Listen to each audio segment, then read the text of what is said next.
Bienvenue pour une nouvelle partie. Je joue E4. Je vais faire une partie italienne. Ah, Philidor.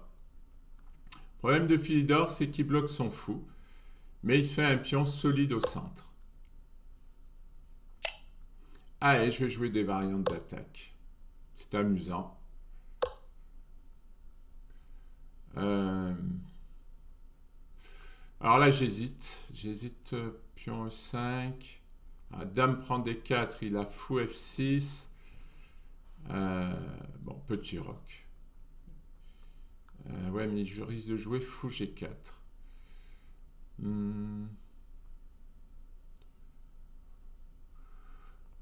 J'hésite. Allez, on y va. E5. Je suis venu pour attaquer. J'y vais. Alors, l'idée, c'est pion prend, cavalier prend, j'attaque sur F7. Et il a du mal à défendre. Théoriquement, il a du mal à défendre. Parce que là, maintenant, je menace dame H5, dame F3. Et ces pièces sont pas bien positionnées. Oh là, non, ça, c'est pas bon. Fou prend. Et il a ses faiblesses sur case blanche. Sur G6, je fais cavalier prend. Alors, il faut que je fasse attention qu'il n'ait pas des choses méchantes. Mais non, je pense que c'est bon. J'ai l'attaque. Ah, il avait des choses méchantes.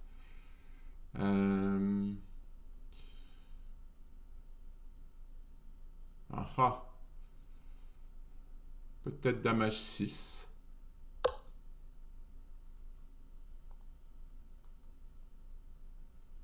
J'ai plus du tout l'habitude de ces jeux ouverts.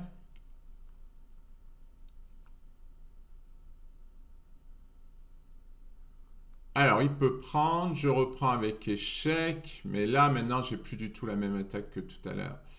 C'est pas du tout la même chose. J'ai sacrifié une pièce et j'ai même pas de pion en compensation. Nous sommes proches du désastre. Bon, je vais roquer. Ah, il me laisse la tour. Voilà, on peut que lui dire merci. Il a oublié sa tour. Ou c'est moi qui ai encore raté quelque chose.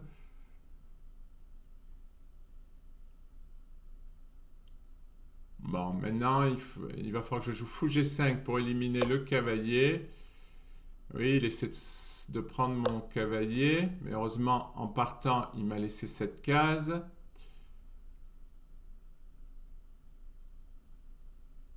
C'est vrai que les jeux ouverts, hein, c'est vraiment très très tactique. J'ai plus du tout l'habitude. Mais ça va revenir. On ne s'inquiète pas. Il menace dame prend G2. Il menace. Hein. Là, il a toutes ses pièces développées, moi, rien du tout. Donc, c'est ennuyeux. C'est ennuyeux, mais j'ai encore cavalier G5 qui permet un peu de stopper l'hémorragie. Oui, il trouve du jeu. Hein. Voilà, je pourrais rendre ici. Ça m'embête un peu de rendre quand même. Bon, je vais attaquer le cavalier. Alors, il faut que je fasse attention, il va menacer H6.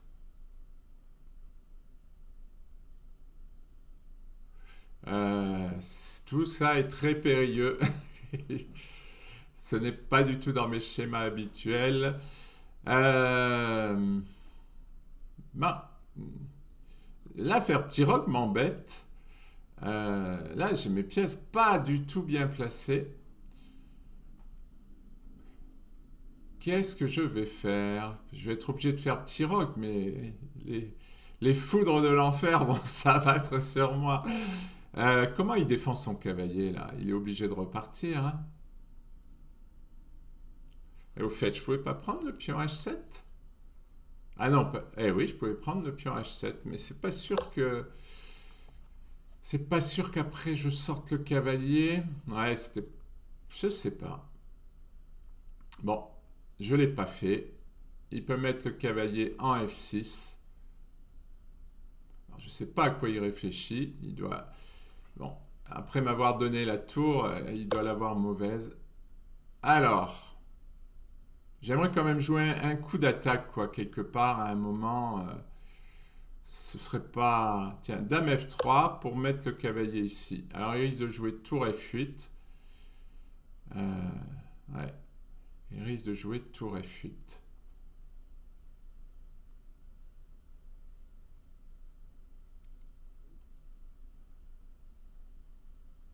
Ce qui m'embête un peu, c'est H6. Alors sur tour F8, je vais jouer dame D3, mais là, j'ai aucune pièce qui joue. Il n'y a que madame qui joue. Il n'y a que madame qui joue.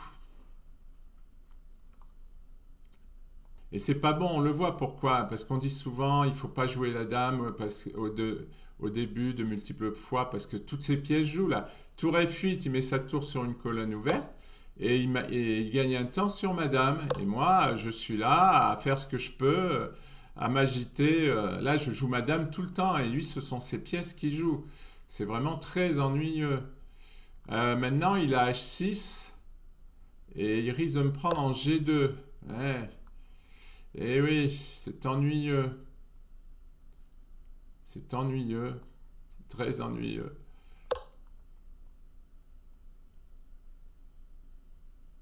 Sur dame prend G2. Ah, j'ai tour G1 quand même. Un petit quelque chose. Ah oui, un petit quelque chose pour avoir de l'activité avec tour G3 ou tour G7. Ouais, je peux peut-être survivre quelque peu. Alors, attention, il a une découverte, hein, il peut bouger le cavalier. Mais j'ai tour G3 là, qui va protéger le cavalier, chasser la dame et me donner un peu d'oxygène. Me donner un peu d'oxygène. Je sais même pas. Ah oui, j'ai une tour de plus quand même. Ah ouf, j'avais même pas vu que j'avais une tour de plus. C'est-à-dire qu'il a tellement d'activité que pour l'instant, mes pièces ne jouant pas, en fait, c'est comme si je jouais avec trois pièces en moins, tout simplement. Donc c'est pour ça que je ressens cette difficulté à jouer. Mais je pense que tour G3, ouais, non, j'ai du mal, hein. J'ai beaucoup, beaucoup de mal. Ouais, ah mais non, ça perd. J'ai j'ai dame prend échec. Ah, il a la fourchette. Il y a une fourchette. J'allais dire que je gagne parce que je gagne la dame. Mais bon, je gagne quand même une pièce hein, dans l'histoire. Je gagne quand même une pièce. Alors je le mets où ce roi? Ah, je le mets quand même à l'abri. Voilà. Et là, je vais récupérer le cavalier. Eh ben, c'est pas facile, hein? Et oui, le retard de développement, là, on voit bien quand même, hein, j'ai beau avoir du matériel d'avance, le retard de développement, c'est terrible parce qu'on joue pas toutes les pièces là. J'ai tour, cavalier, fou qui joue pas, c'est terrible. Alors il faut que je défende, que je fasse ce que je peux, et, euh, et c'est pas simple. Alors, on va quand même essayer de la gagner cette partie. J'ai une tour de plus quand même. Ce serait dommage. Il veut venir me faire une fourchette. Et c'est qu'il va presque y arriver en plus. Si j'enlève le cavalier, il y a une fourchette. Donc je vais défendre. Il a E5, mais là l'échec marche beaucoup moins bien. Il marche beaucoup moins bien l'échec parce que je vais venir là, je vais attaquer la tour. Bon, certes, il me cloue mon cavalier, mais maintenant c'est plus la même chose. Parce que s'il fait échec, j'attaque la tour et le cavalier attaque le fou. Donc j'ai une menace double, donc ça marche pas. Alors effectivement, il bouge le fou. Bon, je me sors de cette bêtise. Vous vous rendez compte quand même que j'ai une tour et un cavalier de plus et qu'il bouge encore et moi je joue pas quoi. Enfin, là je commence à jouer. Bientôt il pourra plus rien faire, mais l'avance de développement, hein, c'est terrible, c'est très très fort. Bon là il commence à plus avoir de coups, plus trop. Il peut encore venir m'éliminer le fou pour essayer de rentrer en D2, mais moins il y a de pièces, plus mes pièces d'avance vont faire leur œuvre. Ouais, voilà, il abandonne. Mais que ce fut dur malgré l'avantage matériel, que ce fut dur. Merci pour votre attention.